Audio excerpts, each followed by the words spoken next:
Hello everyone, welcome to JPS platform. I am Vinay Rajput and biology की जो series अपनी चल रही है उसमें मैं आज सेल की बात करूंगा। जो मैं बहुत दिनों से बोल रहा हूं कि मैं आपको प्रोटोप्लाज्म वगैरह, साइटोप्लाज्म, कोशिका द्रव्य क्या है, जीव द्रव्य क्या है, उसकी बात करूंगा और एक सेल प्रॉपर ड्रॉ करके आपको दिखाऊंगा। सेल के अंदर में नॉर्मल स्ट्रक्चर क्या होते हैं, है ना, जो संरचनाएं हैं, जो कोशिकांग है, जो सेल ऑर्गेनल्स हैं। आपने नाम सुना है, mitochondria, chloroplast, Golgi body, lysosome, endoplasmic reticulum, ये सारी चीज जो आपने सुना है, वैक्यूल वगैरह, रिक्तिकाएं जो होती हैं, वो सारी चीजें मैं आपको आज बताऊंगा। ठीक है, तो लास्ट क्लास में मैंने क्या बताया था, आपको याद होगा। मैंने प्रोकैरियोट्स की बात की थी, ओरिजिन की बात की थी कि कैसे प्रोकैरियोट्स ओरिजिन हुई हैं। तो प्रोजीनॉट मैंने बताया था, उससे ओरिजिन हुई। फिर यूकैरियोट की ओरिजिन प्रोकैरियोट से हुई है। मैंने एक थ्योरी बताई थी, एंडोसिम्बायोटिक थ्योरी। इसमें लिन मार्गुलियस के द्वारा, अमेरिकन बायोलॉजिस्ट थे, उनके द्वारा बताया गया है ये। उसमें क्या था, आप थोड़ा समझ ले। उसमें ऐसा था, पिछला क्लास में मैंने अच्छे से बताया है, आज थोड़ा सा एक अलग वे में और बता देता हूं। जैसे ये एक बड़ी सी कोशिका है, ठीक है, ये एक बड़ी सी कोशिका है, एक और बड़ी सी कोशिका है, ठीक है, ये दो कोशिका है अपने पास है। अब क्या हुआ कि हमारे पास एक बैक्टीरिया, मैंने बताया था यू बैक्टीरिया, जो एक्चुअल बैक्टीरिया होते हैं, जो हम लोग जानते हैं। तो oxygen seeking bacteria, aerobic bacteria था, है ना, वायवीय श्वसन करता था वो। तो oxygen seeking bacteria, oxygen seeking bacteria, you bacteria, bacteria बोलिए या यू बैक्टीरिया, मतलब रियल बैक्टीरिया, ट्रू बैक्टीरिया।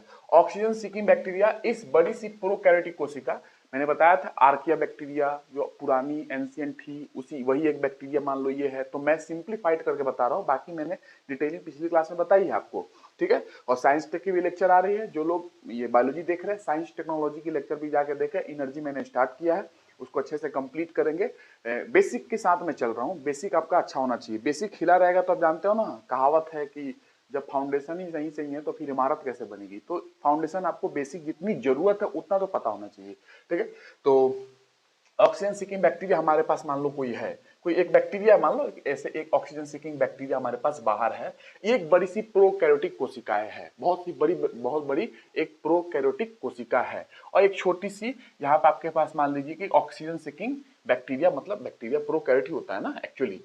ये छोटी सी प्रोकैरियोटिक कोशिका है, ये बड़ी सी है। इसमें ये घुस गया अंदर, घुसपैठिया, एक घुसपैठिया घुसा अंदर, घुस के यहाँ पे एक्चुअली ये oxygen seeking bacteria, oxygen seeking bacteria है ये। और ये घुस के यहाँ पे क्या बनाया, माइटोकॉन्ड्रिया बना दिया।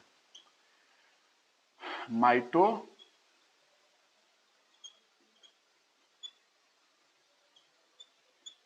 माइटोकॉन्ड्रिया ये अंदर घुस के इवॉल्व हुआ, समय के साथ विकसित हो गया, इवोल्यूशन हुआ इसके अंदर। और इवॉल्व होके ये क्या बना दिया, ये घुसा अंदर तो माइटोकॉन्ड्रिया। और ये माइटोकॉन्ड्रिया क्या करता है, फूड बनाता है। आपको पता है फूड बनाता है? याद है, एनर्जी, एनर्जी बनाता है ये, ठीक है। अभी तो माइटोकॉन्ड्रिया पढ़ना भी अच्छे से, तो ये ध्यान रखना, एनर्जी बनाता है। फूड कोई और बनाते हैं, हम लोग फूड बनाते नहीं, हम लोग फूड पकाते हैं, ठीक है। हम लोग फूड बनाते नहीं है, फूड पकाते हैं। अवेलेबल फूड है उसको पकाते हैं हम लोग है। ऑक्सीजन सीकिंग बैक्टीरिया ये अंदर घुसा और ये इवॉल्व होकर माइटोकॉन्ड्रिया बन गया, पावर हाउस जो जानते हो, कोशिका का पावर हाउस, सेल का, ठीक है। तो ये जो कोशिका बनी, ये जो कोशिका बनी, कौन सी कोशिका होगी, माइटोकॉन्ड्रिया है, क्लोरोप्लास्ट नहीं है। जाहिर सी बात है, प्लांट कोशिका तो नहीं बनेगी, पादप कोशिका, ये एनिमल कोशिका बन गई। यही एनिमल जंतु कोशिका का निर्माण हुआ, जो कि यूकैरियोट का एग्जाम्पल है। दो ही तो एग्जाम्पल है यूकैरियोट में, आपने सुना है, एक जंतु कोशिका है, एक प्लांट कोशिका है। फंजाई भी होती हैं, बट नॉर्मली आप यही जानते हो ना। तो एनिमल कोशिका ये निर्माण हो गई, यूकैरियोटिक कोशिका का ओरिजिन हो गया। कैसे, प्रोकैरियोटिक कोशिका एक बड़ी थी, उसमें एक छोटी सी ऑक्सीजन सीकिंग बैक्टीरिया जो वायवीय श्वसन कर सकता था, वो घुस गया अंदर, वही इवॉल्व हुआ, इवॉल्व होने के बाद माइटोकॉन्ड्रिया का निर्माण हो गया और उसी में रहने लगा। बड़ी सी कोशिका में ये रहने लगा। मैंने बताया था कि बड़ी कोशिका इसको खाई नहीं, इसको मारी नहीं, उसी के साथ सिम्बायोटिक एसोसिएशन बना के रहने लगी और बाद में जाके इवॉल्व हो गया माइटोकॉन्ड्रिया, ठीक है। इसमें क्या हुआ कि इसमें ये बैक्टीरिया तो घुसा ही, ये बैक्टीरिया घुसा, ये भी एक बड़ी सी प्रोकैरियोटिक कोशिका है, ये बैक्टीरिया इसमें भी घुसा, ठीक है, एक घुसा ये बैक्टीरिया। और क्या हुआ कि एक और बैक्टीरिया हमारे पास है, साइनो बैक्टीरिया, ठीक है, cyanobacteria. Blue green algae, आपको जो बताया, मैंने बताया था कि साइनो बैक्टीरिया का मैं रीजन बताऊंगा, ब्लू ग्रीन अलगी क्यों बोलते हैं, बट राइट नाउ अभी समझे आप। Cyanobacteria, blue green algae, नील हरित शैवाल, ठीक है। मैंने बताया था कि ये बैक्टीरिया और शैवाल के बीच की कड़ी है ये, ठीक है, साइनो बैक्टीरिया। जैसे वायरस लिविंग और नॉन लिविंग के बीच की कड़ी है, जीव निर्जीव के बीच की कड़ी है, बीच की सेतु है, उसी प्रकार ये शैवाल, अलगी, काई और बैक्टीरिया के बीच की कड़ी है, ये जीवाणु के बीच की कड़ी है। आप समझ रहे हैं। साइनोबैक्टीरिया ब्लू ग्रीन अलगी नाम से जानते हैं। तो ये तो इसमें घुसा था तो इवॉल्व होकर माइटोकॉन्ड्रिया बन गया, ये बड़ी सी कोशिका में घुसा। ये एक और बड़ी कोशिका हमारे पास है प्रोकैरियोटिक कोशिका, प्रोकैट से ही तो यूकैरियोट का इवोल्यूशन हुआ ना। तो एनिमल सेल तो बन गई, समझ में आया। जंतु कोशिका जो कि यूकैरियोट का एग्जांपल है। ये ऑक्सीजन सीकिंग बैक्टीरिया इसमें भी घुसा और साथ में एक साइनोबैक्टीरिया हमारे पास था, ये साइनोबैक्टीरिया इसमें घुस गया। तो देखिए साइनोबैक्टीरिया जब घुसा इस बड़ी प्रोकैरियोटिक कोशिका में तो ये जाके घुस के दो घुसपैठिए इसमें घुसे हैं, एक घुसपैठिया इसमें घुसा, एक घुसा माइटोकॉन्ड्रिया बनाया, एनिमल सेल का उत्पत्ति हो गई, इवॉल्व हुआ, एनिमल सेल आ गई। इसमें दो दो घुसपैठिए घुसे, एक वो भी घुसा एक ये भी घुसा। इस बड़ी सी प्रोकैरियोटिक कोशिका में दो दो घुसे, वो घुसा और ये घुसा।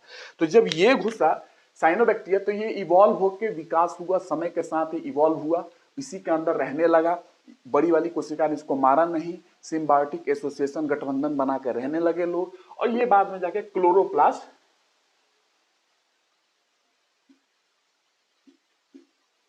बन गया, इवॉल्व होकर क्लोरोप्लास्ट, ये बैक्टीरिया क्लोरोप्लास्ट बन गए। सेम समझ रहे, ये बैक्टीरिया ही बन के इवॉल्व होकर माइटोकॉन्ड्रिया बना है। यही बैक्टीरिया, ये बैक्टीरिया ही है लेकिन इवॉल्व हो गया है तो क्लोरोप्लास्ट बन चुका है अभी, समझे ना, ऐसा है। और ये बैक्टीरिया ही है जो घुसा इसमें और घुस के रहने लगा, और समय के साथ ये बैक्टीरिया बदल गया किस चीज में, इवॉल्व हो गया किस चीज में, माइटोकॉन्ड्रिया में। जो उसमें हुआ था इसमें भी हो रहा है,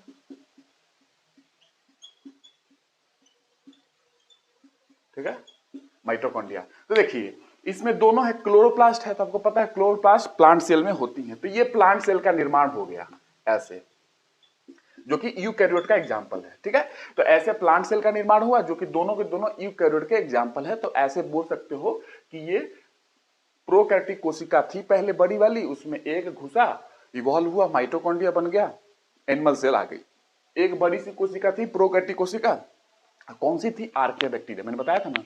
एक बड़ी सी प्रोकैरियोटिक कोशिका थी, उसमें ये घुसा और साथ में ये भी घुस गया, साइनोबैक्टीरिया। साइनोबैक्टीरिया इवॉल्व होकर क्लोरोप्लास्ट, है ना, लवक वगैरह मैंने बताया था, और ये बन गया क्लोरोप्लास्ट, फोटोसिंथेसिस करेगा।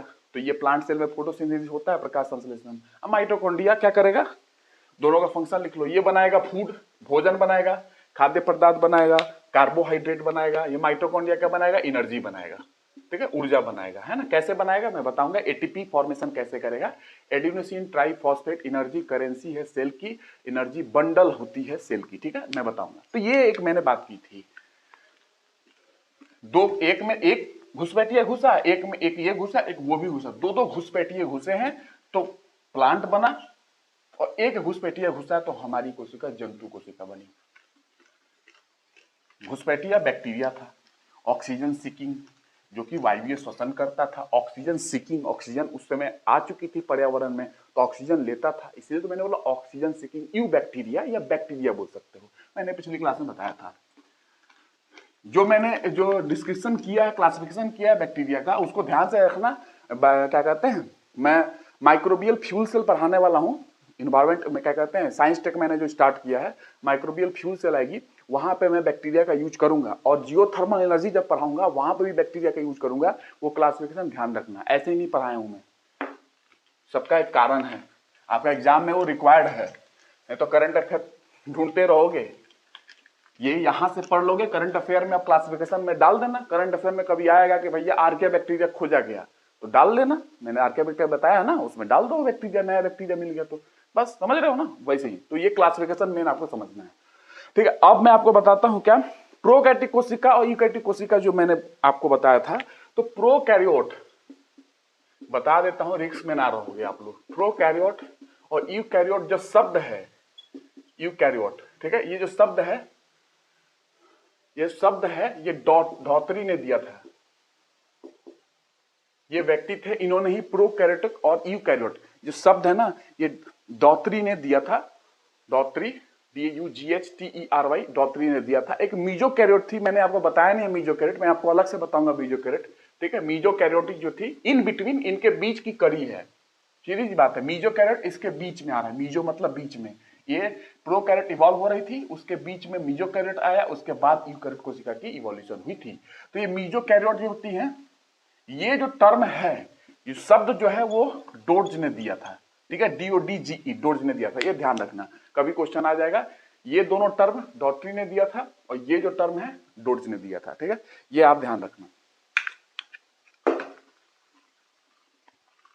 हिंदी में प्रोकैरियोट प्रोकैरियोट ही लिखते हैं, बस वो है कि पॉल लगा दो लिख लो, तो अंतर कुछ नहीं है, हिंदी में लिख सकते हैं आप, ठीक है। अब मैं आपको बताता हूं क्या कि प्रोकैरियोटिक कोशिका में देखिए कुछ और मैं आपको डिफरेंस बता देता हूं, आपसे पूछा नहीं जाएगा, मे बी चांसेस बहुत कम है, लेकिन आजकल उम्मीद भी नहीं किया जा सकता है कि लोग क्या पूछ ले, ठीक है। तो एक चीज आपसे यह ध्यान रखना है कि प्रोकैरियोटिक कोशिका जो होती है वो अपने आप को मल्टीप्लाई, ये मैंने बताया नहीं आपको, मल्टीप्लाई बहुत फास्ट करती है, अपना द्विगुणन, अपनी संख्या बोलता है ना, डिवीजन करना, 1 से 2 बनना, 2 से 4, तो ये डिवीजन, अपना जो विभाजन है ना, बहुत फास्ट करती है। जैसे ई कोलाई एक बैक्टीरिया है, एस्चेरिचिया कोलाई, ई कोलाई आपके इंटेस्टाइन में मिल जाएगी। ई कोलाई बैक्टीरिया 15 से 20 मिनट में अपनी डिवीजन कर लेता है, 15 से 20 मिनट में 1 से 2 हो जाएगा, ठीक है। जैसे ये है एक बैक्टीरिया, ये 2 बन जाएगा 15 से 20 मिनट में, तो कितना फास्ट है, इतना आपको पता है। एनिमल, हमारी कोशिकाओं में, यूकैरियोटिक कोशिका में तो लंबी समय लगती है एज कंपेयर टू प्रोकैरियोटिक कोशिका विभाजन होने में, तो ये बहुत ही फास्ट विभाजन करते हैं और छोटे भी होते हैं प्रोकैरियोटिक कोशिका। ई कोलाई एक बैक्टीरिया है, प्रोकैरियोट का एग्जांपल मैंने दिया है, ये 15 से 20 मिनट में डिवाइड कर लेता है, विभाजन हो जाता है इसका, 1 से 2 बन जाता है, ठीक है। और हमारी कोशिकाएं इतना जल्दी विभाजन नहीं करती हैं, तो ये ध्यान रखोगे कि प्रोकैरियोटिक कोशिका जो होती है मल्टीप्लाई करती है बहुत फास्ट, अपने आप को मल्टीप्लाई करती है बहुत फास्ट, ठीक है, ये ध्यान रखना है। उसके बाद प्रोकैरियोटिक कोशिका छोटी होती है एज कंपेयर टू यूकैरियोटिक कोशिका, तो ये भी ध्यान रखना है। उसके बाद साइटोप्लाज्म में, साइटोप्लाज्म क्या होती है अभी पता चलेगा। साइटोप्लाज्म में उसकी इस मूवमेंट नहीं होती है, कोशिका द्रव में कोई मूवमेंट नहीं दिखता है, साइटोप्लाज्म के अंदर कोई मूवमेंट नहीं होता है। उसका एक कारण है कि साइटोप्लाज्म में मूवमेंट क्यों नहीं होता है, क्योंकि माइक्रोट्यूब्यूल और माइक्रोफिलामेंट नाम की कोई चीज होती है, वो नहीं होता। बस इतना ध्यान रखना, सुने रहो, माइक्रोट्यूब्यूल और माइक्रोफिलामेंट जो सेल के स्ट्रक्चर को बना रहे, भैया सेल है आपके पास, सेल है तो सेल पचक ना जाए, कुछ तो होना चाहिए होल्ड करके रखने के लिए। जैसे कि भैया आप जानते हो कि जैसे पंडाल वगैरह बनते हैं, है ना, सब क्या बोलते हैं, शादियों में जो होता है तो अंदर से लगाया जाता है ना पूरा, उसके ऊपर कपड़ा होती है, आपने देखा होगा शादियों में पंडाल वगैरह लोग लगाते हैं तो लकड़ी का पूरा लगता है ना, बांस वगैरह का, बैम्बू वगैरह का लगता है, या पाइप लगी होती है, उसके ऊपर से चादर या कोई कपड़े होते हैं, तो पूरा का पूरा पंडाल एक सामियाना तैयार होता है। तो कोई तो होल्ड करके रखा है ना, नहीं तो गिर जाएगा वो तो सामियाना, है ना, वो पंडाल। उसी तरीके से सेल के अंदर माइक्रोट्यूब्यूल और माइक्रोफिलामेंट की जाल होती हैं, वो जाल अंदर है, वही होल्ड करके रखी हुई है सेल के पूरे की संरचना को, नहीं तो सेल पुचुक जाए, समझ ना, इसीलिए वो जाल है वो होल्ड करके रखी हुई है। तो माइक्रोट्यूब्यूल माइक्रोफिलामेंट जो होती है नॉर्मली आपको कॉमनली ऑब्सेंट होती हैं, तो वो किसी और माध्यम से उनकी कोशिकाओं को डील किया जाता है। माइक्रोट्यूब्यूल माइक्रोफिलामेंट प्रोकैरियोटिक कोशिका में अब्सेंट होती है, नॉर्मली नहीं होती है, और यूकैरियोट में होती है, ठीक है। और उसके बाद स्पिंडल एपार्टस जो होती है, सेल डिवीजन जब होता है कोशिका विभाजन तो स्पिंडल बनता है, स्पिंडल फाइबर्स बनते हैं, स्पिंडल एपार्टस बनता है, एक तरीके से संरचना बनती है स्पिंडल नुमा, धागा नुमा, वो नहीं बनते हैं इसमें प्रोकैरियोटिक में, लेकिन यूकैरियोट में स्पिंडल एपार्टस बनते हैं, ठीक है। इसका रीजन है सेंट्रोजोम, मैंने बताया था कि सेंट्रोजोम अब्सेंट होते हैं प्रोकैरियोट में और यूकैरियोट में प्रेजेंट होते हैं। सेंट्रोजोम सेल डिवीजन में निभाते हैं, भूमिका निभाते हैं, ठीक है, सेंट्रोजोम। तो उसी के हिसाब से मैंने बता दिया कि स्पिंडल फाइबर वगैरह प्रोकैरियोट में सेल डिवीजन के समय बनते हैं, वो नहीं बनता है स्पिंडल फाइबर। और ये आपको पूछा नहीं जाएगा, लेकिन मैं बता दे रहा हूं रिस्क के लिए, स्पिंडल फाइबर की बात कर रहा हूं। स्पिंडल फाइबर ये प्रोकैरियोटिक कोशिका में नहीं होती है, नॉर्मली यूकैरियोटिक कोशिका में होती है, सेल डिवीजन के समय, कोशिका विभाजन के समय बनती है। माइक्रोट्यूब्यूल माइक्रोफिलामेंट नॉर्मली प्रोकैरियोटिक कोशिका में माइक्रोट्यूब्यूल एक जालनुमा स्ट्रक्चर है सेल के अंदर, माइक्रोट्यूब्यूल एंड माइक्रोफिलामेंट, ये जो नॉर्मली प्रोकैरियोटिक कोशिका में अब्सेंट होती है और हमारे यूकैरियोटिक कोशिका में प्रेजेंट होती है। ये कुछ चीजें आप ध्यान रखना, आपके काम आएगी। डीएनए आरएनए रेशियो का क्या होगा, डीएनए आरएनए की जो रेशियो होती है प्रोकैरियोटिक में 1:2 होती है, और हमारे यूकैरियोट में डीएनए आरएनए की जो रेशियो होती है वो 1:1 होती है। अभी पूछ ले तो इसलिए मैं बता दे रहा हूं, ये तो ध्यान ही रखना, पता नहीं कब पूछ ले। तो डीएनए आरएनए की रेशियो जो होती है प्रोकैरियोट में वो 1:2 होती है, और हमारे वाले में यूकैरियोट वाले में 1:1 होती है, ठीक है, हमारे वाले में, यूकैरियोट वाले में, जंतु वाले में, प्लांट वाले में ऐसा, ठीक है। और नॉर्मली प्रोकैरियोटिक कोशिका यूनिसेलुलर होती है। मैंने बताया है कि किंगडम ऑफ प्रोकैरियोट कौन है, मोनेरा। मोनेरा का मतलब ही होता है सिंगल, तो सिंगल कोशिका वाले इसमें आते हैं प्रोकैरियोट में। हमारे में सिंगल भी आते हैं यूकैरियोटिक वाले में, और मल्टी सेलुलर भी आते हैं। जैसे सिंगल में कौन सा है, फंजाई में एक ईस्ट होता है, खमीर, वो सिंगल कोशिका वाला है, ठीक है। और ऐसे मल्टी सेलुलर, हम खुद मल्टी सेलुलर है, प्लांट मल्टी सेलुलर होते हैं। और मैंने सिंगल सेलुलर का एग्जांपल भी दिया था, आपको पता होगा तो कभी, ठीक है। तो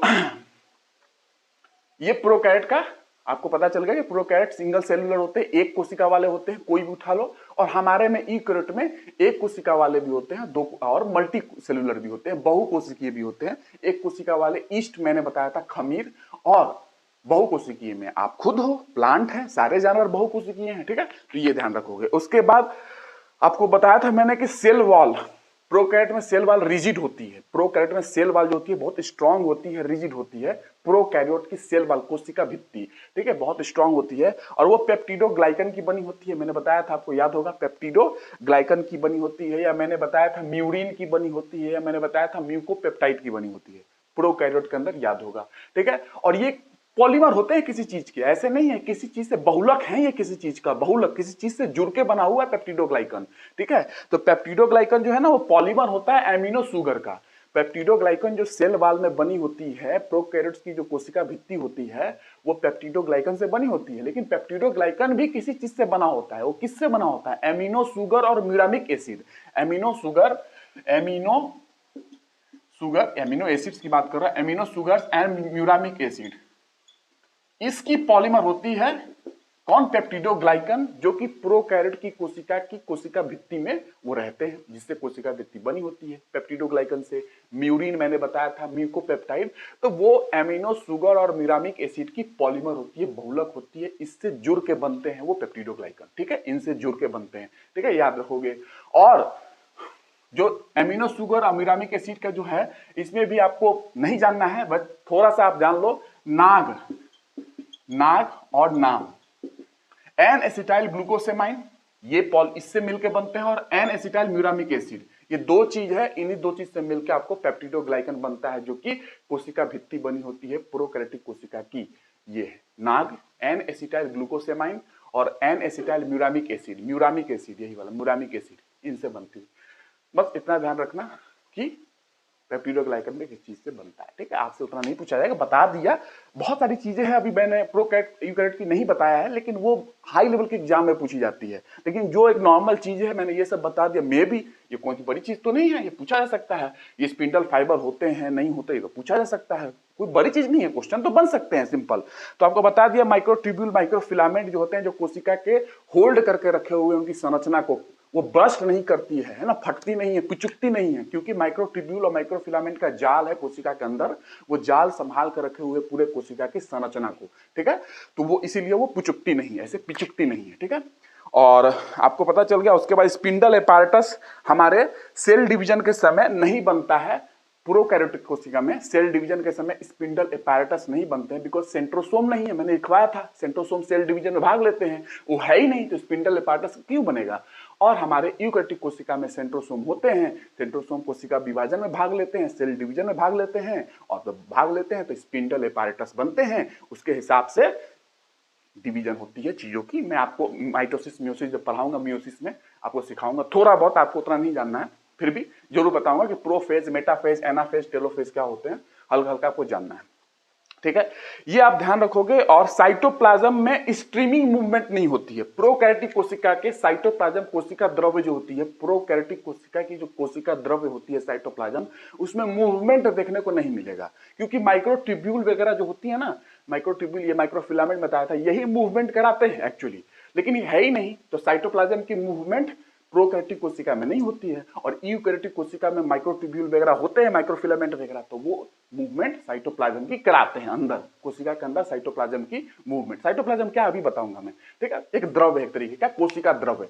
तो प्रोकैरियोट में साइटोप्लाज्म की मूवमेंट नहीं होती है, क्योंकि माइक्रोट्यूब्यूल, माइक्रोफिलामेंट नहीं है, वही मूव कराते हैं, है ना। उसके जो अंदर जो द्रव है ना, उसका मूवमेंट की बात कर रहा हूं, गति की बात कर रहा हूं अंदर।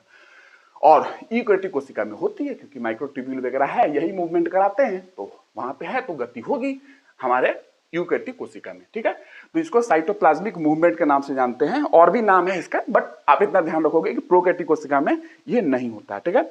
और ये आप समझ गए, पेप्टिडोग्लाइकन जो मैंने लिखा था वो भी पॉलीमर है किसी चीज का, नाग नाम N acetyl glucosamine N acetyl muramic acid, ठीक है। आप बस नाग नाम रख लेना, आपको फंसाएगा इसी नाम से, कहीं पूछना होगा तो पूछ लेगा कि किसका पॉलीमर है, इसी का पॉलीमर होता है पेप्टिडोग्लाइकन, ठीक है।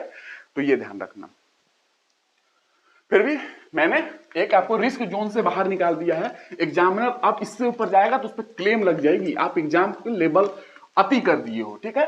तो आप उसके ऊपर वो जा नहीं सकते हैं, ठीक है, इसके ऊपर वो जा नहीं सकते हैं आपके एग्जाम में। अगर वो जाने को बोले तो मैं पढ़ाने के लिए तैयार हूं, ठीक है। उनसे पूछ के आना कि इससे ऊपर भी जाओगे आप तो मैं पढ़ा दूंगा। इसके आगे क्या पढ़ाना है, अभी बहुत सारी चीज है। प्रोकैरियोटिक के बारे में डेफिनेशन, A+T/G+T की रेशियो क्या होती है, पॉलीसिस्ट्रोनिक आरएनए है कि नहीं, मोनोसिस्ट्रेनिक आरएनए है क्या है, बहुत सारी चीजें अभी, बट वो आपसे नहीं पूछी जाएगी, इसलिए मैं नहीं बता रहा हूँ। एग्जामिनर अगर बोल दे कि मैं इस लेवल का भी पूछूंगा, आपके सिलेबस में नहीं है, आप पूछा भी नहीं गया आज तक, लेकिन हाँ जो पूछा जा सकता है मैंने टच कर दिया आपसे, ठीक है। तो ये ध्यान रखना। अब मैं आपको दिखाता हूं, थोड़ा पानी पी लूं। अब मैं आपको दिखाता हूं क्या, अब आपको पढ़ने हैं सेल को। मैं स्टार्ट करता हूं सेल, ठीक है। अब सेल में जो अब मैं ड्राइंग करके दिखाऊंगा आपको, वो ड्राइंग आपको ध्यान रखनी है, और मैं एक ओवरऑल सेल डिफाइन कर रहा हूं, एक सेल बना के आपको दिखा रहा हूं कि सेल एक्चुअली होते कैसे हैं, ठीक है, और सेल के अंदर क्या दिखता है, क्या होते हैं। लेकिन मैं जनरल सेल बना रहा हूं, मतलब कि ऐसा कोशिका जिंदगी में कभी मिलेगा नहीं आपको।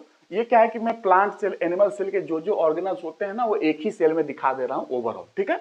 बट ऐसी तो होगी नहीं ना, प्लांट सेल अलग होती है, उसकी कुछ पार्ट होते हैं क्लोरोप्लास्ट जो कि एनिमल सेल में नहीं होते हैं। लेकिन मैं एक ओवरऑल सेल बना रहा हूं जो कि प्रकृति में आपको दिखेगा नहीं, लेकिन समझने के लिए, ठीक है, थैंक यू, समझने के लिए मैं इसको आपको दिखा रहा हूं, देखो,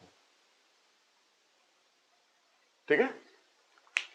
और देखो ये क्या है,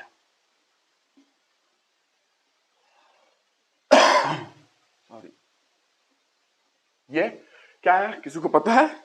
ये कुछ है, कुछ है, इसका नाम है, अब तो बता देना, ठीक है। ये आप ही को लेबलिंग करना है, ठीक है। अब देखो,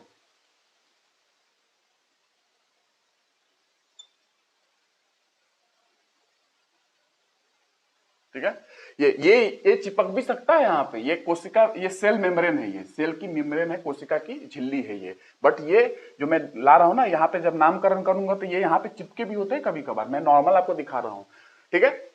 उसके बाद कहां दिखाऊं, कहां दिखाऊं,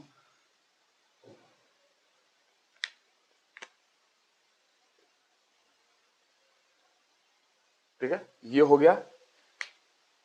अब कुछ नामकरण कर दूं, नहीं तो कहोगे कि ये देखो, ये एंडोप्लाज्मिक रेटिकुलम है, जिसका नाम रफ एंडोप्लाज्मिक रेटिकुलम के नाम से जानते हैं, ठीक है। रफ एंडोप्लाज्मिक रेटिकुलम, अंतःद्रवीय जालिका, अंतःद्रवीय जालिका, रेटिकुलम का मतलब होता है जाल, तो अंतःद्रवीय जालिका, रफ है ये, खुरदुरी है, और ये स्मूथ एंडोप्लाज्मिक रेटिकुलम, स्मूथ है, स्मूथ एंडोप्लाज्मिक रेटिकुलम, अंतःद्रवीय जालिका, ठीक है। ये है, ये क्या है, ये है आपके पास क्रोमोसोम, ये है क्रोमोसोम, ठीक है, ये क्रोमोसोम है। आपको पता है क्रोमोसोम किससे बनते हैं, डीएनए से बनते हैं, पता है ना, क्रोमोसोम किससे बनते हैं, डीएनए, डीएनए में क्या होता है, जीन होता है, जो कि जेनेटिक्स में पढ़ाऊंगा आपको, ठीक है।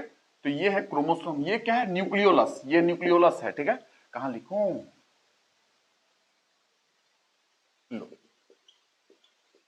न्यूक्लियोलस, ये क्या करता है, राइबोसोम बनाता है। राइबोसोम जो सुनते हो ना, ये रफ क्यों है, क्योंकि यहां पे देखो, यहां पे कुछ है, इसके सरफेस पे कुछ है, खुरदुरी खुरदुरी, छोटी छोटी सी, ऐसा मान लो खुरदुरी खुरदुरी चीज है, राइबोसोम है इसका नाम, ठीक है। ये राइबोसोम है। राइबोसोम फ्रीली भी होते हैं और अटैच भी होते हैं मेम्ब्रेन से, ठीक है। तो यहाँ पे एंडोप्लाज्मिक रेटिकुलम से जो अटैच है राइबोसोम, वैसे एंडोप्लाज्मिक रेटिकुलम को रफ एंडोप्लाज्मिक रेटिकुलम बोलते हैं। खुरदुरी है क्योंकि राइबोसोम इसके सरफेस पे अटैच है, इसके मेम्ब्रेन पे, झिल्ली पे अटैच है राइबोसोम। ये राइबोसोम कहां से आया, ये राइबोसोम ये बनाता है न्यूक्लियोलस। जब राइबोसोम बनती है तो ये हमारा पोरस है, न्यूक्लियस पोरस है, देखो यहां से राइबोसोम बनेगी और ये जाके यहां चिपक जाएगी, सारे जगह चिपक जाएगी। ये न्यूक्लियोलस राइबोसोम को बनाता है, बस इतना ध्यान रखना, आमतौर पर बहुत लोगों को पता नहीं होता है। तो ये पोरस है, न्यूक्लियस हमारा पोरस है, अंदर से यहां से कोई बाहर, यहां से चीज कोई अंदर जाएगा, अंदर से कोई चीज बाहर आएगा। तो कैसे आएगा? तो पोरिसिटी है ना, बीच में जगह है आने जाने के लिए, सब्सटेंस पदार्थ को आने जाने के लिए, ठीक है, ये जगह है, ठीक है। अब समझ रहे होगे, पोरस है हमारा न्यूक्लियस, है ना। और ये है टोनोप्लास्ट, टोनोप्लास्ट नहीं, ये वैक्यूल, वैक्यूल। और ये वैक्यूल की जो बाहर की कवरिंग है, ये है टोनोप्लास्ट। लिविंग होती है ये कवरिंग, टोनोप्लास्ट। इसकी कवरिंग जो है ना, झिल्ली, इसको टोनोप्लास्ट बोलते हैं। वैक्यूल क्या करता है? स्टोर करता है सेल सैप, सेल की सैप को स्टोर करता है, जैसे एमिनो एसिड हो गया, वाटर हो गया, शुगर हो गया, ये सारी चीज को ये स्टोर करता है ना, सेल सैप। इसको बोलते हैं सेल सैप, एकदम से मिला के बोलते हैं सेल सैप। क्या स्टोर करता है? एमिनो एसिड्स हो गए, शुगर हो गया, फ्लूइड्स हो गया कुछ, वो सेल सैप नॉन लिविंग होते हैं, जीवित नहीं चीजें हैं, वो नॉन लिविंग चीज है, उसको स्टोर करता है। नॉन लिविंग पदार्थ, निर्जीव पदार्थ को स्टोर करता है सेल सैप, जिसको बोलते हैं हम लोग। एमिनो एसिड्स हो गया, शुगर हो गए, ये सारी चीजों को, और भी कुछ है लेकिन आपसे उतना नहीं पूछा जाएगा इसी, बस इतना ध्यान रखना कि नॉन लिविंग चीजें इसमें स्टोर होती हैं, ठीक है। और मैंने बता भी दिया, एमिनो एसिड, शुगर हो गया, वाटर हो गया, इन चीजों को स्टोर कर लेता है, ठीक है, नॉन लिविंग होती है, सेल सैप के नाम से जानते हैं, ठीक है। ये हो गया। उसके बाद अब देखो यहां पे एक स्ट्रक्चर है आपके पास, जिसको हम ऐसे दिखाते हैं। आप समझ रहे होगे, मैंने एक बार ड्रॉ किया था, वैसे तो इसको पूरा ड्रॉ करके मैं बताऊंगा ही, इसको मुझे पढ़ाना अच्छे से, क्योंकि मुझे बायोम जब पढ़ाऊंगा ना, बायोम, जियोम के नाम से जानते हो, मैं वहां यूज करने वाला हूं इन चीजों का, इसलिए मुझे पढ़ाना पड़ रहा है। क्योंकि आपको लगेगा कि पता नहीं सिर्फ बायोलॉजी यही यूज होगी, आपको ये नहीं पता कि मैं जिस दिन पढ़ाऊंगा उस दिन पूछ पूछ के पूछूंगा कि मैंने जो पढ़ाया कॉन्सेप्ट याद है। दिस इज क्लोरोप्लास्ट, सारा कॉन्सेप्ट यूज करूंगा मैं। ये बायोलॉजी में तो पढ़ना ही है, यहाँ के क्वेश्चन तो सॉल्व होंगे ही होंगे। बायोम वगैरह पढ़ाऊंगा, वहां खूब यूज करूंगा बायोलॉजी, जियोम में, याद रखना, एनवायरमेंट इकोलॉजी, ठीक है। क्लोरोप्लास्ट, ये किचन हमारा सेल का है ना, खाना यही तो बनता है। अब मैं बोला था ना कि मैं ऐसा कोशिका दिखा रहा हूं जो कि एक प्रकृति में एग्जिस्ट नहीं करती है, मैं प्लांट एनिमल सेल की पूरी फीचर्स एक ही में दिखा दे रहा हूं, ठीक है ना। तो ये ऐसी कोशिका होती नहीं है ना, बट ये ओवरव्यू में पूरा कोशिका को एक ओवरऑल आपको दिखा रहा हूं कि पूरी चीज अंदर क्या क्या आ सकती है कोशिका में, तब सब देख लो, ठीक है। ये हो गया। उसके बाद देखो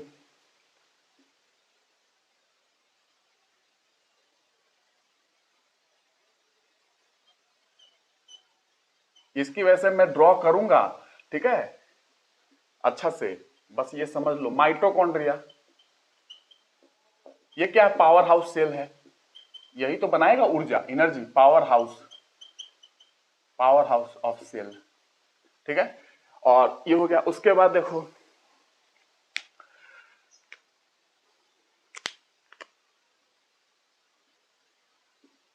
ये पता है किसी को क्या है? लाइसोसोम, सुसाइड बैग है, लाइसोसोम, लाइसोसोम सुसाइड बैग के नाम से जानी जाती है, हत्या की थैली, सुसाइड बैग, हिंदी में लिख लेना कोई बड़े। माइटोकॉन्ड्रिया को माइटोकॉन्ड्रिया ही बोलते हैं, क्लोरोप्लास्ट को क्लोरोप्लास्ट, हरित लवक वगैरह मैं बताऊंगा लवक के नाम से। लाइसोसोम को लाइसोसोम बोलते हैं, हत्या की थैली है। न्यूक्लियस को नाभिक बोलते हैं, न्यूक्लियोलस को, आप समझ सकते हो। और ये वैक्यूल है, रिक्तिका होती है, अंदर खाली जगह होता है, उसमें सेल सैप स्टोर होता है, जैसे एमिनो एसिड्स हो गए, शुगर्स हो गए, ऐसे स्टोर हो जाते हैं इसमें चीजें, ठीक है। उनका यूज होता है, बट आमतौर पे आपको उसको नहीं समझना है, ठीक है, उतनी लेवल पे आपको नहीं पढ़नी है। इतना ही आपको पता है कि इसमें क्या स्टोर होता है, जैसे कि इसके अंदर कुछ होगा ना, इसके अंदर कुछ होगा, वो क्या है? सेल सैप है। सैप मतलब एक द्रव्य पदार्थ होते हैं, सैप बोलते हैं ना, जैसे प्लांट का सैप है कोई, सैप जानते हो ना, एक द्रव्य पदार्थ इसके अंदर होते हैं, एमिनो एसिड, शुगर वगैरह, इन सारी चीजें इसमें मिल जाएगी। और उसकी बाहर की कवरिंग जो होती है टोनोप्लास्ट के नाम से जानी जाती है, क्वेश्चन पूछा गया बहुत बार ये, ठीक है, टोनोप्लास्ट, ठीक है। ये हो गया लाइसोसोम। उसके बाद लाइसोसोम क्या है? हत्या की थैली। लाइसोसोम क्या है? हत्या की थैली। अब उसके बाद आपको गोल्जी बॉडी बना के दिखाता हूं, गोल्जी बॉडी, ठीक है, ये गोल्जी बॉडी,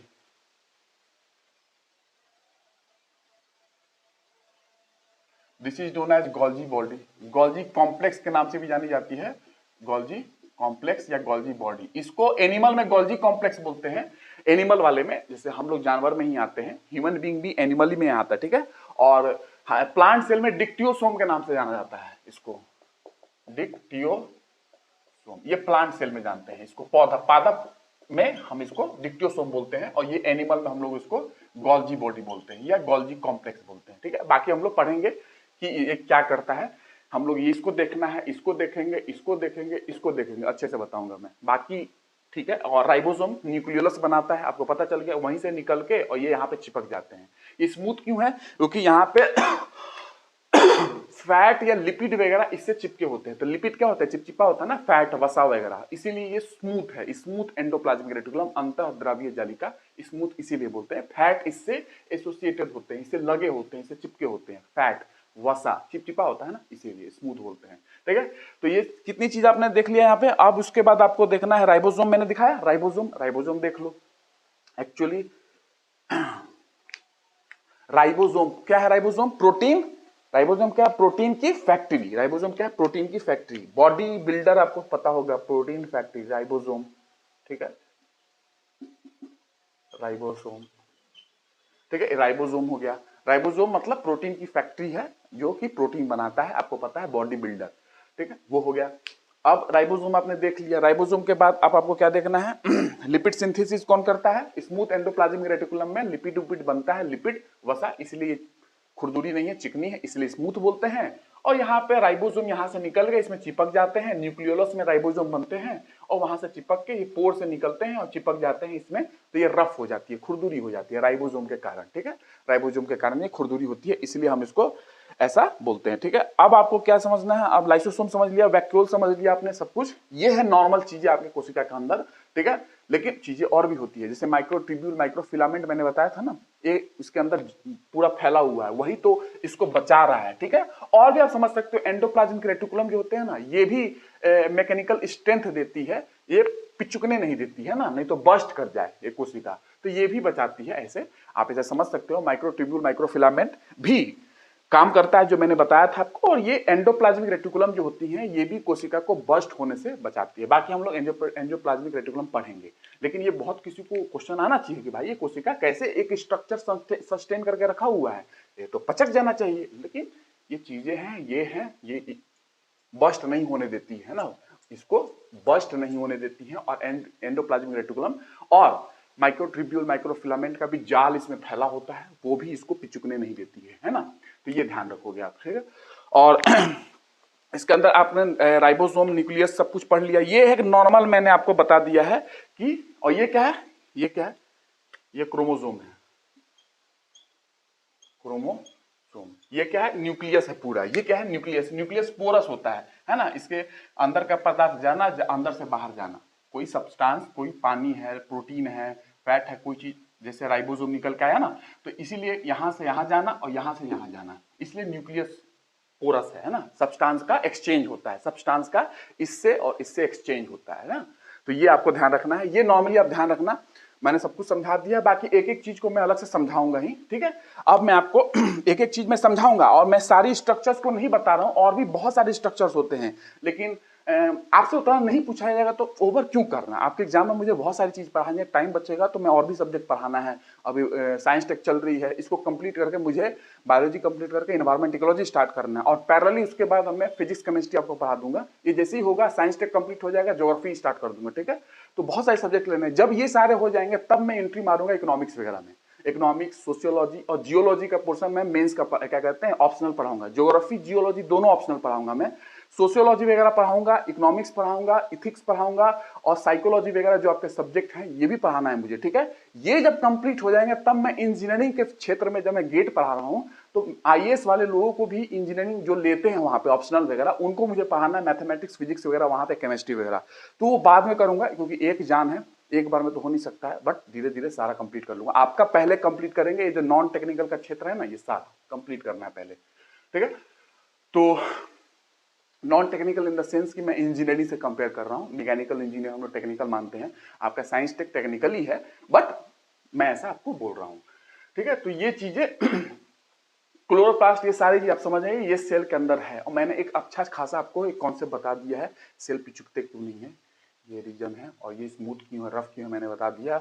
और जब मैं इसकी डिस्क्रिप्शन करूंगा, इसको बताऊंगा, पढ़ाऊंगा, अब ये पढ़ेंगे, ये पढ़ना है, ये पढ़ना है, ये अलग से पढ़ाऊंगा सारा। और ये एंडोप्लाज्मिक रेटिकुलम भी पढ़ना है, क्या काम करते हैं, नॉर्मल किसने खोजा, ये पॉटर ने खोजा है, कौन कौन ने खोजा, ये सारी चीज आपको पढ़नी है। ठीक है, ये ओवरऑल मैंने आपको दिखाया है, तो ये ध्यान रखना है। यहाँ पे एक चीज और मैं दिखा सकता हूँ, अगर आप राजी हो इस चीज के लिए, तो मैं आपको दिखा सकता हूँ कि इसमें और भी चीज क्या हो सकती है। जैसे कि मैंने, याद है, अगर ये क्योंकि मैंने क्लोरोप्लास्ट डाल दिया है तो ये प्लांट सेल की फीचर है ना, तो मैंने बोला ना ओवरऑल कोशिका मैंने ड्रॉ की है, सारा चीज डाल रहा हूँ नॉर्मल जो आपको जानना है एक कोशिका के अंदर। बट ऐसी प्रकृति में कोशिका थोड़ी ना होगी जिसमें क्लोरोप्लास्ट भी है और एनिमल कोशिका के भी गुण हैं और सारे हैं, तो ऐसा नहीं होगा।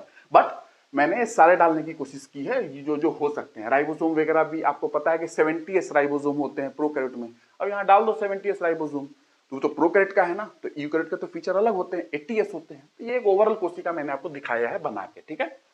ये जो मैं बोलता हूँ ना, ये रिवीजन करके आओगे तो ही समझ पाओगे कि मैं रिवाइज क्या कराते रहता हूँ आपको बीच बीच में। देखो ये किसी को पता है क्या मैं बना रहा हूँ?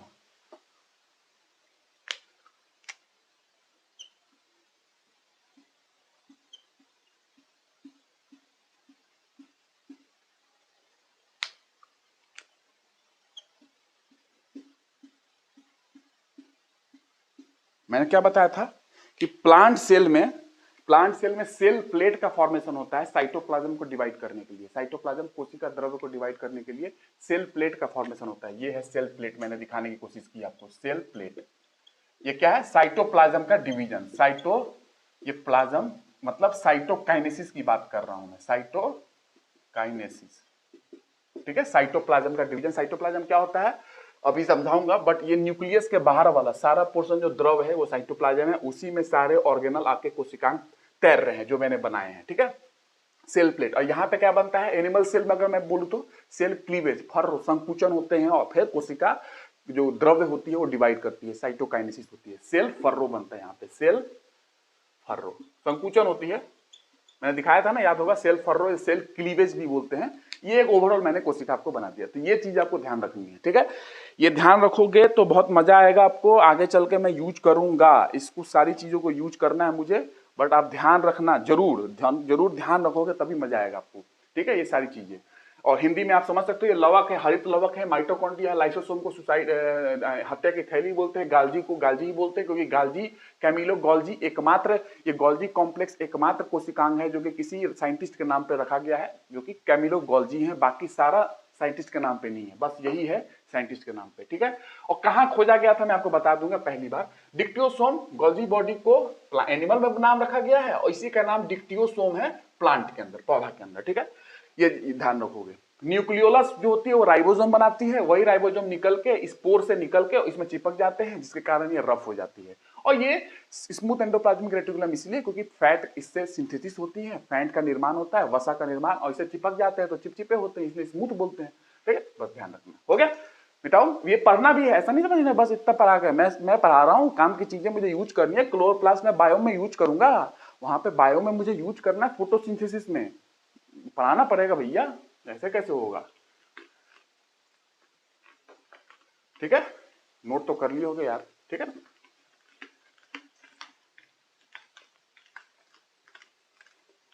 आप जो किताब उताब में देखते हो ना फिगर वगैरह, मैं वो भी बना सकता हूं, लेकिन वो आपने देखा होगा ऐसा कुछ बनती है, ऐसा कुछ बनती है, ठीक है। वो प्लांट सेल में आपने देखा होगा, तो मैं नहीं बना रहा हूँ, आपको समझ में आ गया फीलिंग, मैंने एक साथ सारा दिखा दिया आपको, है ना। नहीं तो कर देना मैसेज, मैसेज किया करो, क्या कहते हैं यूट्यूब में क्या फीलिंग आ रही है, इतने बेहतरीन तरीके से समझा रहा हूँ, मुझे पता है। आपने कभी समझा है कि नहीं किसी टीचरों से, मुझे पता है कि मैं क्या समझा रहा हूँ। आप फील नहीं ले पा रहे हो तो पता नहीं, दुनिया को आपने देखा नहीं इसका मतलब, ठीक है। तो जरूर आप समझिए मैं किस तरीके से समझा रहा हूँ आपको, आपके एग्जाम के लेवल तक पहुंचा रहा हूँ, जस्ट कि आपका काम हो जाए, आपका एग्जाम निकले और आप मुझे बताएं कि यस मैंने आपसे पढ़ा है और अब मैंने एग्जाम निकाला, मेरा लक्ष्य पूरा हुआ, बस यही चाहिए अपने को, और कुछ नहीं चाहिए, ठीक है। तो और जरूर जिस एम से, क्योंकि ये सिर्फ आपके लिए नहीं है, जो लोग देख रहे हैं ये सबके लिए है, तो आप जरूर देंगे, अपना कर्म निभाना है। आपको जो चीज मिल रही है इसके लिए आपको एक ही काम करना है, आप इस देश के हैं, इस देश का भलाई चाहोगे तो जरूर दो, क्योंकि मैं वो नहीं हूं जो आज टीचर चल रहे हैं मार्केट में, मैं वो नहीं हूं, पहले बता दे रहा हूं। मेरी कॉन्सेप्ट और मेरी हर चीज, मुझे बुक जो आप बोलते हो ना, बुक वगैरह मैं ज्यादा नहीं बोलना चाहूंगा, बट इतना समझ जाओ कि बुक्स भी हमारे यहाँ कम पड़ जाती हैं जब मैं पढ़ाता हूँ, ठीक है। तो आपके लेवल पे अभी देखना, मेरे ही बायोलॉजी के लेक्चर आप नीट में देखना, नीट जब पढ़ाऊंगा, और वही फिर 1 साल 1.5 साल बाद जब आप एग्जाम निकाल चुके होगे, IAS ऑफिसर बन चुके होगे या डिप्टी कलेक्टर बन चुके होगे, तो MBBS पढ़ाते हुए देखोगे, और ये 1.5 साल के अंदर हो जाएगा, साल भर के अंदर। उसके बाद आप मुझे देखोगे कि मैं क्या पेपर प्रेजेंट कर रहा हूँ, जो मैं काम भी कर रहा हूँ रॉकेट साइंस का, क्या मैं पेपर प्रेजेंट कर रहा हूं साइंटिफिक कम्युनिटी के सामने, साइंटिस्ट के सामने। वो भी आएगी चीजें, वो दौर आएगा जब मैं पेपर प्रेजेंट करूंगा, बट राइट नाउ अभी आपके लिए मैं काम कर रहा हूं, ठीक है। तो ये हो गया। आप देखिए सेल जो मैंने ड्रॉ किया है उसको समझ लो, ठीक है। अब मैं 2 तरीके से बताऊंगा, एक तो मैं आपको ये बता दे रहा हूं कि आपके लेवल के हिसाब से आपको क्या ध्यान रखना है सेल में, ठीक है। पढ़ो, लोगों को भी दो, और एक अपना कर्म करो जो आपको करना है। जब प्रकृति में कोई चीज अच्छा लगता है ना, तो उसके लिए आदमी रिस्पॉन्स करता है और उसको शो करता है अपनी इमोशन के द्वारा। आप इमोशन अपना शो कर सकते हैं अपने कमेंट के द्वारा, क्योंकि लाइव तो चल नहीं रही है। मुझे लाइव बहुत पसंद होता है जब आप मुझसे क्वेश्चन पूछते हैं, ठीक है। क्वेश्चन पूछो, अब डाउट नहीं आ रही है तो यही चीज हो सकता है कि मैंने समझा दिया अच्छे से, और इसमें मुझे डाउट नहीं है कि मैं तो मुर्दा को समझा दूं वो भी समझ ले, ठीक है। ये मुझे पूरा भरोसा है, क्योंकि माँ ने मुझे दिया है, तो मुझे पूरा भरोसा है, ठीक है। तो मुझे समझ में आ रही है कि आपको सब चीज समझ में आता होगा अगर आप ध्यान से सुनो। सबसे बड़ा क्राइटेरिया ये है कि सुनो ध्यान से और उसको नोट करो, रिवाइज करो, तब। अदरवाइज दुनिया का कोई आदमी पढ़ा नहीं सकता है कि आपको घुटा दे, पिला दे कोई जड़ी बूटी, पॉसिबल है नहीं। सेल मैं यही कर सकता हूं कि सिंप्लीफाइड करके आपको समझा दूं, क्योंकि मैं हर चीज जानता हूं अच्छे तरीके से, आप कहीं भी फंसोगे नहीं। मैंने किसी भी पोर्शन पर अभी तक ऐसा किया कि नहीं समझाया हो।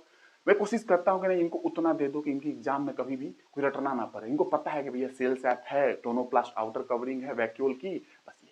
अब वैक्यूल क्यों है, अगर कोई हो तो मुझसे पूछ लो कि वैक्यूल क्यों प्लांट सेल में डेवलप होती है, एनिमल सेल में छोटी होती है तो प्रेजेंट ही नहीं होती है, तो क्यों ऐसा, क्यों वैक्यूल क्यों बनाना पड़ा प्लांट सेल में। और इसी के कारण प्लांट सेल में जो वैक्यूल होती है, इसी के कारण प्लांट कोशिका अगर मैं बनाता ना तो न्यूक्लियस साइड में घिसका होता, क्योंकि वैक्यूल साइज बहुत घेर लेता है प्लांट कोशिका का, तो जो न्यूक्लियस होता है ना साइड में घसक जाता है। अभी तो मैंने बीच में बनाया था न्यूक्लियस नाभिक, लेकिन वो साइड में घसक जाता है प्लांट कोशिका में, ठीक है। एनिमल कोशिका में बीच में ही रहेगा, क्यों, क्योंकि वैक्यूल छोटे होते हैं तो ऑब्सेंटी होती है। जो मैंने वैक्यूल बनाया था ना, सेल सैप एक पदार्थ स्टोर करके रखता है, मैंने बताया था एमिनो शुगर, ये सारी चीजें। तो सेल में क्या होगा, अगर मैं नॉर्मल सेल की बात करूं तो सेल वॉल हो सकते हैं, कोशिका भित्ति, है ना, हिंदी में। लेकिन तो मैं हिंदी तो बोल ही देता हूं यार, समझ में तो आ ही रहा होगा, ठीक है। कोशिका भित्ति, सेल वॉल। सेल वॉल हो गया, समझ गए कि कोई कोशिका होगी तो या तो सेल वॉल हो सकता है। प्रोटोप्लाज्म, प्रोटोप्लाज्म ये जीव द्रव्य है, ठीक है, प्रोटोप्लाज्म। और ये वैक्यूल जो मैंने नाम लिया है अभी आपको, वैक्यूल, ठीक है। वैक्यूल रिक्तिका बोलती है, रिक्तिका खाली स्थान जो होते हैं ना, वो वैक्यूल। अब प्रोटोप्लाज्म को मैं डिवाइड करूं, प्रोटोप्लाज्म कंप्लीट है, कंप्लीट प्रोटोप्लाज्म एक पूरा सेल के अंदर जितना द्रव पदार्थ है, चाहे न्यूक्लियस के अंदर वाला चाहे न्यूक्लियस के बाहर वाला, सारा प्रोटोप्लाज्म। अब उसमें डिवीजन किया गया है, प्रोटोप्लाज्म के अंदर डिवीजन है साइटोप्लाज्म की, साइटोप्लाज्म। ये क्या है, न्यूक्लियस जो मैंने बनाया था ना पोरस, उसके बाहर का जितना द्रव है, जिसके अंदर मैंने माइटोकॉन्ड्रिया गोल्जी बॉडी सारा बनाया है, उस स्पेस उसमें जिसमें वो तैरते रहते हैं ना, वो है साइटोप्लाज्म, कोशिका द्रव्य, कोशिका द्रव्य। और ये क्या होगा, साइटोप्लाज्म आपने हटा दिया तो क्या बचा, सेल ऑर्गेनल बचा कि न्यूक्लियस बचा, क्या बचा। अभी देखिए साइटोप्लाज्म, प्रोटोप्लाज्म में से एक पोर्शन निकाला साइटोप्लाज्म, लेकिन किसके बाहर का पोर्शन है साइटोप्लाज्म, न्यूक्लियस के बाहर का पोर्शन, तो न्यूक्लियस यहां बचा हुआ है। यानी कि न्यूक्लियस के अंदर क्या होगा, देखिए अभी मैं आपको दिखा भी दूंगा अलग से ड्रॉ करके। प्रोटोप्लाज्म कंप्लीट पूरा पूरा पदार्थ जो होता है ना सेल के अंदर, सारा प्रोटोप्लाज्म। जो मैंने ऐसा ऐसा कुछ बनाया था ना, ऐसा ऐसा, ठीक है, ये क्या है, ये न्यूक्लियस है, ये है। लेकिन इसके बाहर का जो मैंने चीज बनाया था, ये सारा क्या है, ये सारा क्या है, ये साइटोप्लाज्म है। और पूरा क्या है, तो पूरा प्रोटोप्लाज्म। मतलब कि प्रोटोप्लाज्म बराबर, अगर आपसे कोई पूछे कि प्रोटोप्लाज्म बराबर क्या होगा, तो प्रोटोप्लाज्म बराबर साइटोप्लाज्म प्लस न्यूक्लियोप्लाज्म। न्यूक्लियोप्लाज्म मतलब, अरे न्यूक्लियस के अंदर जो द्रव होती है ना, ये न्यूक्लियस के अंदर जो द्रव है ना, वो न्यूक्लियोप्लाज्म कही जाती है ना, एक प्रकार का द्रव है। तो पूरा प्रोटोप्लाज्म जो होती है जीव द्रव, वो कोशिका द्रव प्लस न्यूक्लियोप्लाज्म नाभिक द्रव के बराबर होता है न्यूक्लियोप्लाज्म। लेकिन जब आप प्रोटोप्लाज्म, साइटोप्लाज्म प्लस न्यूक्लियोप्लाज्म, तो मैंने वही दिखाया साइटोप्लाज्म। न्यूक्लियस, न्यूक्लियस का मतलब न्यूक्लियस के अंदर की बात मैं करूंगा। इसके अंदर क्या क्या होगा न्यूक्लियस के अंदर? न्यूक्लियस के अंदर न्यूक्लियस का द्रव पदार्थ होगा, न्यूक्लियर की मेम्ब्रेन होगी, ये न्यूक्लियर का मेम्ब्रेन, ये न्यूक्लियर की मेम्ब्रेन हो गई। न्यूक्लियर में नाभिकीय झिल्ली हो गई। न्यूक्लियोप्लाज्म जो द्रव्य है जो मैंने लिखा है, इसके अंदर द्रव की बात चल रही है, तो इसका अंदर का द्रव और ये पूरा इसके बाहर वाला, ये इसके बाहर का ये पूरा है ना, ये इसको साइटोप्लाज्म बोलते हैं और ये न्यूक्लियोप्लाज्म है। दोनों को जोड़ोगे तो बनता है प्रोटोप्लाज्म, जीव द्रव्य, ठीक है। और अगर आपने प्रोटोप्लाज्म में से ये जो न्यूक्लियोप्लाज्म है ये हटा दिया तो बचा क्या? सिर्फ ये प्रोटोप्लाज्म तो पूरा है, उसमें से आप ये हटा दो, सिर्फ ये हटा दो तो बचा क्या? ये वाला पोर्शन बचा। इसी में तो सारा कोशिकांग होता है, माइटोकॉन्ड्रिया, गोल्गी बॉडी, इसी में तो होता है सारा, ठीक है। इसी में सारा, इसमें तो क्रोमोसोम होता है, गुणसूत्र इसमें होता है, तो ये बनेगा साइटोप्लाज्म, ये कोशिका द्रव, ठीक है। तो देखो ये न्यूक्लियस क्या होगा? न्यूक्लियस के अंदर क्या है? न्यूक्लियर मेम्ब्रेन, नाभिकीय झिल्ली, और क्या है? न्यूक्लियोप्लाज्म, इसके अंदर जो द्रव्य है न्यूक्लियोप्लाज्म, ठीक है। इसके अंदर की द्रव को न्यूक्लियोप्लाज्म। और क्या होगा? यहां मैंने ऐसा बनाया था, याद होगा, क्रोमोसोम, तो क्रोमोसोम भी होगा, गुणसूत्र लिख लोगे, क्रोमोसोम गुणसूत्र। तो ये नाभिकीय झिल्ली, न्यूक्लियोप्लाज्म, जिसके अंदर का द्रव्य है, तो ये है न्यूक्लियस के अंदर। साइटोप्लाज्म के अंदर क्या होगा? साइटोप्लाज्म के अंदर मतलब इसके बाहर वाला ये सारा, ये साइटोप्लाज्म है, कोशिका द्रव्य, ठीक है। और ये है नाभिकीय द्रव्य, है ना, नाभिकीय द्रव्य, न्यूक्लियोप्लाज्म, दोनों को जोड़ दोगे तो बन जाएगा प्रोटोप्लाज्म, ठीक है। तो समझ गए आप, पूरा पूरा जो पदार्थ है जीव द्रव्य है, उसमें से ये पोर्शन न्यूक्लियोप्लाज्म और इसके बाहर का पोर्शन ये वाला जो है ये है साइटोप्लाज्म। तो साइटोप्लाज्म ये पूरा, उसमें ये वाला पोर्शन जोड़ दो न्यूक्लियोप्लाज्म, तो पूरा बन गया प्रोटोप्लाज्म, ठीक है, जीव द्रव्य। और साइटोप्लाज्म के अंदर ही तो सारा वो तैर रहे थे जो मैंने बनाया, सारा माइटोकॉन्ड्रिया वगैरह, ठीक है। तो ये है आपका नॉर्मल जो आपको पता चल गया। अब साइटोप्लाज्म में क्या है? साइटोप्लाज्म में इसमें दो चीजें है, हाइलोप्लाज्म, हाइलोप्लाज्म, ये साइटोप्लाज्म मैंने बताया ना, ये साइटोप्लाज्म, इसमें दो चीजें, हाइलोप्लाज्म एक द्रव्य है और कोशिकांग है, सेल ऑर्गेनल। तो सेल ऑर्गेनल, सेल ऑर्गेनेली, ठीक है, सेल ऑर्गेनल। हाइलोप्लाज्म HYA भी लिखते हैं, HYLO भी चल जाएगा, ठीक है। तो ये आपको साइटोप्लाज्म में दो चीज है, ये जो साइटोप्लाज्म है ना, ये पूरा साइटोप्लाज्म है। ये क्या है? ये तो न्यूक्लियोप्लाज्म है, न्यूक्लियस के अंदर वाला, ये साइटोप्लाज्म। इस साइटोप्लाज्म में क्या है? हाइलोप्लाज्म एक प्रकार का द्रव है, और सेल ऑर्गेनल, सेल ऑर्गेनल मतलब कोशिकांग, जो मैंने माइटोकॉन्ड्रिया, क्लोरोप्लास्ट, वैक्यूल वगैरह सारी चीज जो बताई है ना, वो है सेल ऑर्गेनल। तो सेल ऑर्गेनल में आप समझ गए क्या है? हाइलोप्लाज्म, दोनों मिलाओगे, हाइलोप्लाज्म मतलब लिक्विड, साइटोप्लाज्म के अंदर जो लिक्विड है उसको, साइटोप्लाज्म को भाग किए हाइलोप्लाज्म में और सेल ऑर्गेनल में। सेल ऑर्गेनल आप समझ गए, क्लोरोप्लास्ट, माइटोकॉन्ड्रिया वाला, और हाइलोप्लाज्म एक द्रव्य है, वो दोनों को मिलाकर साइटोप्लाज्म बनता है, जो कि इसमें है। और उसमें अगर न्यूक्लियोप्लाज्म जोड़ दिए, साइटोप्लाज्म में न्यूक्लियोप्लाज्म जोड़ दिए, तो पूरा का पूरा द्रव्य जो सेल का है वो हो जाएगा जीव द्रव्य, ठीक है। समझ में आ चुका हो, ठीक है। और नहीं आया हो तो फिर बता देना, मानूंगा थोड़ी ना, 50 प्रकार का समझा दूंगा। अरे पूरा जो कोशिका का जो द्रव्य है ना, वो है जीव द्रव्य, और उसके न्यूक्लियस का जो द्रव्य है वो न्यूक्लियोप्लाज्म, और न्यूक्लियस के बाहर वाला है, क्यों? क्योंकि ये जो है ये तो सेल मेम्ब्रेन है ना, ये तो सेल मेम्ब्रेन है, ये कोशिका झिल्ली है, और कोशिका झिल्ली के अंदर ये जो द्रव्य है ये है साइटोप्लाज्म, कोशिका द्रव्य। कोशिका द्रव्य और न्यूक्लियोप्लाज्म जो कि नाभिक का द्रव्य है, दोनों द्रव्य जुड़ेगा तो पूरा बन गया ना, पूरा, तो वो बन जाएगा प्रोटोप्लाज्म। सीधी सी बात है, समझ चुके होंगे। तो ये चीजें हैं जो आज मैंने कंप्लीट की, और बाकी इसका और एक्सपेंशन आपको थोड़ा सा करके दूंगा।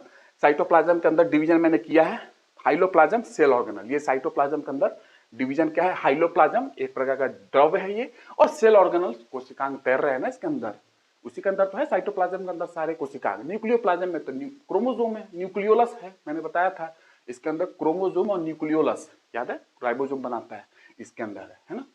तो नेक्स्ट क्लास में बात करूंगा आगे, और चीजें बताना, अगर समझ में ना आए तो बता देना, मैं अलग तरीके से समझा सकता हूं और भी, क्योंकि तरीका मेरे पास बहुत है, जो लगता है जिस तरीके से दिमाग आ गया, चलो भैया इस तरीके से समझा दो, इस तरीके से समझा दे रहा हूं, ठीक है। बस तरीका और है, मैंने बताया था प्रोकैरियोट इकोरियोट की ओरिजिन में भी बताया था, अगर ना हो तो बता देना, मैं अलग से समझा दूंगा, बट कोशिश किया है समझ में आ जाए। इससे पूरा का पूरा प्रोटोप्लाज्म, ये वाला है न्यूक्लियस, इसके अंदर न्यूक्लियोप्लाज्म, और न्यूक्लियस के बाहर वाला जितना पोर्शन है साइटोप्लाज्म। साइटोप्लाज्म और न्यूक्लियोप्लाज्म जोड़ दोगे तो पूरा का पूरा प्रोटोप्लाज्म जीव द्रव्य बन जाएगा। सीधी बात है। लेकिन सारे के सारे कोशिकांग ये क्या कहते हैं, कोशिकांग जो होते हैं माइटोकॉन्ड्रिया, क्लोरोप्लास्ट, ये सारे कहाँ हैं, साइटोप्लाज्म के अंदर तैर रहे हैं। ठीक है, तो साइटोप्लाज्म के अंदर कोशिकांग है, लेकिन साइटोप्लाज्म के अंदर हाइलोप्लाज्म भी है। ठीक है, एक प्रकार का द्रव्य है। ठीक है, उस साइटोप्लाज्म में से कोशिकांग निकाल दोगे, इस साइटोप्लाज्म में से कोशिकांग निकाल दो तो जो बचेगा वो हाइलोप्लाज्म बचेगा। ठीक है ना, देखो साइटोप्लाज्म में से सेल ऑर्गेनल निकाल दो तो बचा क्या, हाइलोप्लाज्म। एक प्रकार प्लाज्म का मतलब द्रव्य होता है, फ्लूइड। ठीक है, प्रोटोप्लाज्म का मतलब प्रो मींस प्रिमिटिव, पुराना, और प्लाज्म मतलब द्रव्य, फ्लूइड। ठीक है ना, समझ में आ गया होगा। तो ऐसा प्लाज्म का मतलब को समझना, जैसे मैंने सोम बताया था, सोम बता दिया था, सेंट्रोसोम, लाइसोसोम। तो सोम का मतलब होता है बॉडी या स्ट्रक्चर, संरचना, कोई ऐसी संरचना है, कोई पिंड है।